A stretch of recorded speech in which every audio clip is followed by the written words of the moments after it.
Assalamualaikum warahmatullahi wabarakatuh. Selamat pagi semuanya, anak-anak yang Bapak sayangi. Hari ini kita bertemu lagi untuk belajar TIK ya, Teknologi Informasi dan Komunikasi, di mana minggu lalu kita sudah membahas tentang perangkat keras yang ada di luar komputer inti. Minggu ini kita akan membahas tentang komputer inti itu sendiri ya. Jadi hari ini kita akan berkenalan dengan komputer inti yang minggu lalu atau di pertemuan sebelumnya belum bisa Bapak jelaskan karena waktunya yang mepet gitu. Oke. Sekarang kita mulai untuk mengenal komputer inti atau CPU dan perangkat lunak.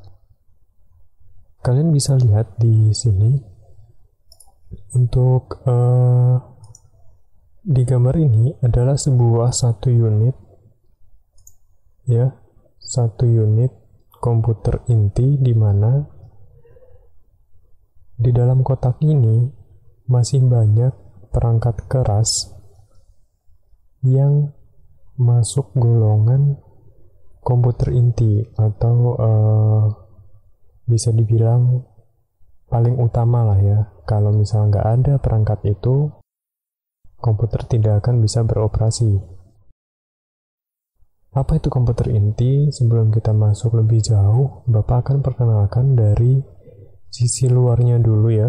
Dari sisi luar casing atau kotak komputer ini, di mana di bagian depan setiap komputer itu ada tombol atau ada input-outputnya juga, yang seperti ini, yang kotak-kotak ini atau yang bulat-bulat ini adalah jack ataupun port, di mana bisa untuk fungsi kita untuk mencolokkan flash disk atau kabel data hard drive ataupun jack untuk headphone dan mic, dan beberapa tombol di mana nanti akan Bapak jelaskan.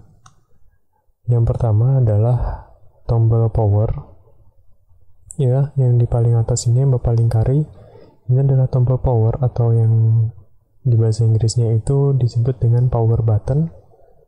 Fungsinya adalah untuk menyalakan dan mematikan komputer secara paksa, di mana jika komputer itu hang atau tidak bisa dimatikan dengan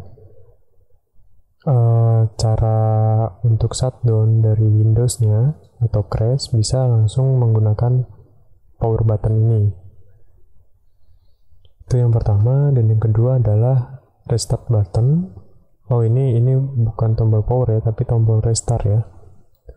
Ini Bapak salah nulis, jadi ini sebenarnya adalah tombol restart atau restart button, di mana fungsinya itu untuk menyalakan ulang. Jadi di mana posisi komputer sudah menyala, tapi kalian pengen menghidupkan kembali gitu ya. Jadi bukan dimatiin, tapi menghidupkan kembali. Jadi nanti kalau misal restart button ini dipencet, otomatis komputer akan mati dan menyala dengan sendirinya. Itu disebut reboot ya, atau reboot komputer. Dan yang ketiga, untuk interface-nya ini ada USB port dan audio jack di sini ya. Audio jack ini yang di bawahnya. USB port digunakan untuk menyambungkan external hard drive atau flash disk yang tadi Bapak sebutkan. Itu penjelasan singkat tentang interface di depannya.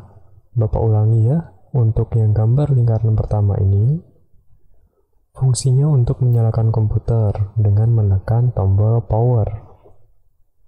Bagaimana dengan untuk menyalakan kembali di saat komputer sudah menyala? Kita bisa menggunakan tombol restart ya, yang di lingkaran kedua ini. Dan untuk menyolokkan atau kita memasang kabel USB untuk hard drive, external hard drive ataupun flash disk, bisa di USB port. Oke, selanjutnya itu tadi untuk interface yang awal ya, yang di awal, yang di depan sini. Dan selanjutnya kita akan masuk ke dalam komputer ini untuk melihat ada apa saja di dalam Sebenarnya ada banyak, tetapi Bapak akan menjelaskan 2 buah inti saja, di mana yang beberapa kemarin itu sudah kita jelaskan juga ya. Untuk internal hard drive itu sebenarnya masuk di sini, tapi karena ada external hard drive, jadi Bapak jelaskan di video yang lalu. Di gambar ini terlihat ini adalah motherboard. Ya, motherboard itu atau papan induk adalah tempat di mana komponen-komponen dari komputer inti disatukan. Ya.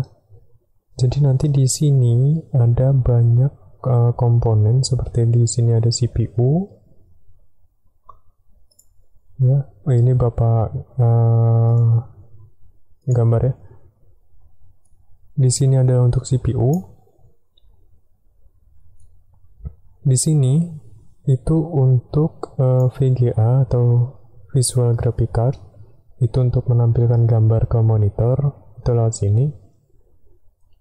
Dan ini adalah untuk soket Random Access Memory atau RAM, dimana ini tidak perlu Bapak jelasin karena ini untuk kelas lanjutan ya. Untuk yang 2 ini kelas lanjutan. Dan masih banyak beberapa komponen lainnya yang nantinya akan dijelaskan terpisah ya, bukan di kelas 1. Jadi yang pertama yang akan kita bahas adalah motherboardnya sendiri. Fungsinya adalah untuk menampung semua komponen ini ya, komponen 1, 2, 3, 4, dan masih banyak yang lainnya ya. Untuk menyatukan komponen-komponen ini jadi satu di dalam papan induk ya, papan induk atau motherboard. Selanjutnya kita akan membahas yang nomor 1 ini aja ya, untuk CPU-nya. CPU singkatan dari Central Processing Unit. Ini ya, CPU singkatan dari Central Processing Unit. Dan untuk gambar CPU-nya, ini adalah gambar CPU. Bentuknya seperti ini ya. Kita cuma cukup butuh 1, ini untuk bagian tampak depan, ini tampak belakangnya. CPU diletakkan di dalam badan komputer, dan tepatnya berada di motherboard yang tadi Bapak lingkari yang pertama. CPU bekerja seperti otak manusia. CPU ditugaskan untuk berpikir dan mengerjakan perintah yang sudah diberikan oleh manusia atau penggunanya. Kenapa disebut seperti otak manusia? Kalian pernah melihat sebuah buku gambar, atau orang tua kalian memberikan selembar kertas di mana kertas itu hanya ada gambar kosong, gambar yang belum diwarnai ya. Lalu ibu kalian atau orang tua kalian memerintahkan untuk mewarnai. Nah, yang kalian tangkap adalah perintah untuk mewarnai. Selanjutnya, kalian akan bekerja untuk mewarnai. Nah, itulah fungsinya mirip seperti CPU. Jadi memang CPU ini dibuat seolah-olah seperti otak manusia, tetapi untuk sebuah mesin komputer. Oke, selanjutnya untuk CPU ini sudah ya, untuk perangkat komputer inti. Sudah Bapak jelaskan. Tadi yang pertama adalah power button. Terus yang kedua restart button, USB port, audio jack. Oke. Selanjutnya kita akan membahas tentang perangkat keras tambahan, di mana ini berfungsi untuk menghubungkan kita ke dunia internet. Nama perangkat kerasnya adalah modem atau kepanjangannya adalah modulator demodulator. Modem berfungsi untuk merubah sinyal untuk menerima dan mengirimkan data atau informasi melalui jaringan internet. Modem ini seperti kantor pos. Alat ini untuk menerima data atau informasi dari pengguna dan dikirimkan ke alamat penerima dengan baik. Dan proses menerima informasi dan mengirimkan informasi itu menggunakan jaringan internet. Selanjutnya, untuk software, perangkat keras. Perangkat keras adalah bagian dari komputer juga. Perbedaannya adalah perangkat lunak ini hanya bisa kita gunakan, tetapi tidak bisa kita sentuh. Dan perangkat lunak ini tidak memiliki wujud seperti halnya perangkat keras. Contohnya adalah Photoshop, ini ya. Contohnya adalah Photoshop ini. Ini adalah sebuah perangkat lunak yang digunakan untuk mengolah gambar ataupun mengedit gambar di komputer. Jadi, apa perbedaan perangkat lunak dan perangkat keras? Perangkat lunak sama-sama bagian dari komputer. Perbedaannya adalah kalau perangkat lunak itu hanya bisa dioperasikan saja, tapi tidak memiliki wujud ataupun kita pegang. Kalau perangkat keras, misal contohnya monitor, kalian bisa melihat monitor itu, memegang, bahkan memindahkannya, tapi tidak untuk perangkat lunak. Itulah perbedaannya. Ya, kalau perangkat keras itu memiliki wujud, perangkat lunak tidak memiliki wujud. Yaitu tadi kita bahasan singkatnya tentang komputer inti, di mana kita sudah membahas beberapa macam komponen ya, dua buah komponen inti yang ada di komputer inti. Oke, sekarang saatnya kita flashback ataupun kita remind apa yang sudah kita ingat kembali yang sudah kita pelajari barusan. Di sini Bapak mempunyai beberapa pertanyaan. Yang pertama adalah perangkat keras yang berfungsi untuk memproses perintah disebut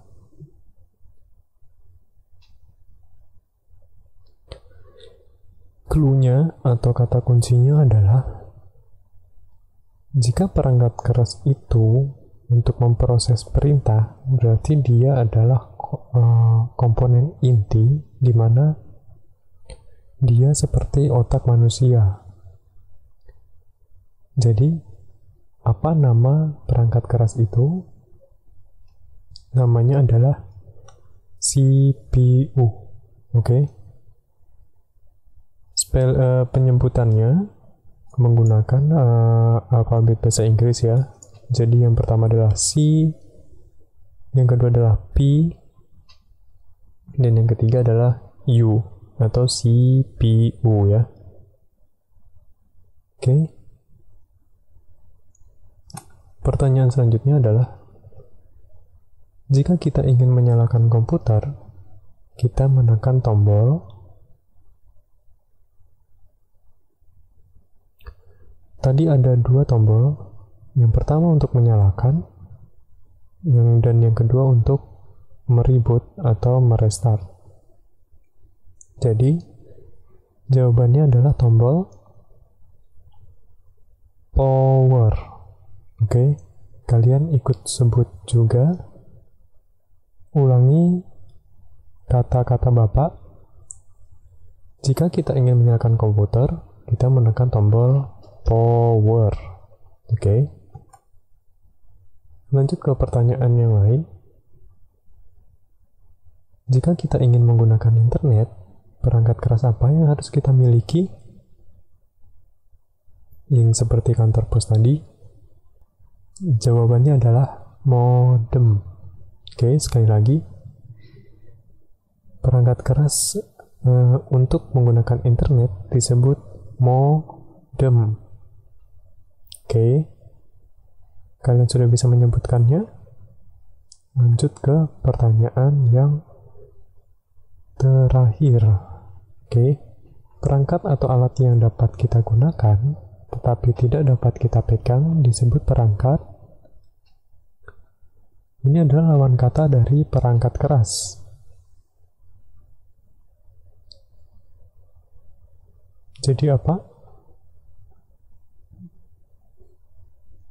Jawabannya adalah perangkat lunak. Oke. Kita ulangi lagi ya. Perangkat atau alat yang dapat kita gunakan tetapi tidak dapat kita pegang disebut perangkat lunak. Oke, sekian tadi sudah kita bahas ya tentang perangkat lunak, perangkat keras, terus ada hardware tambahan ya yang disebut modem. Dan untuk tugas minggu ini Bapak akan memberikan file di mana itu adalah isinya adalah teka-teki. Oke, tugas minggu ini adalah temukanlah nama-nama perangkat lunak dan perangkat keras yang ada di kotak ini. Caranya kamu bisa mencarinya secara mendatar ataupun menurun dan gunakan pensil atau boleh pensil warna untuk menandai kata yang sudah kalian temukan. Ya, di sini ada 10 nama perangkat komputer yang bisa kalian temukan. Setelah itu jawabannya, kalau misal udah kalian tandain, kalian garis, kalian tulis ulang di bawah ini ya. Ada nomornya 1 sampai 10, kalian tulis saja. Oke, misal Bapak kasih contoh ya.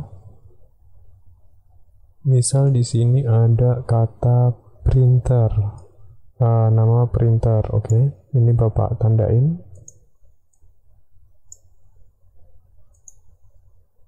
Setelah itu di sini Bapak tuliskan namanya misal printer. Nah, nanti gitu ya. Kalian tulis print dulu, ini di print, terus kalian tandain. Setelah ditandain, kalian tulis jawabannya di bawah. Jangan lupa dikasih nama. Setelah itu difoto dan dikirim ke WhatsApp Bapak. Oke, nanti ini filenya Bapak kirim melalui guru kelas. Mungkin cukup sekian video hari ini dari Bapak. Semoga kalian mengerti. Nanti ini file materinya juga Bapak kirim ke kalian untuk belajar di rumah. Untuk dibaca-baca juga. Dan jangan lupa ya, untuk selalu jaga kesehatan, jangan bermain di luar rumah, tetap di rumah aja. Dan jangan lupa untuk cuci tangan ya. Sekian video dari Bapak hari ini. Wassalamualaikum warahmatullahi wabarakatuh.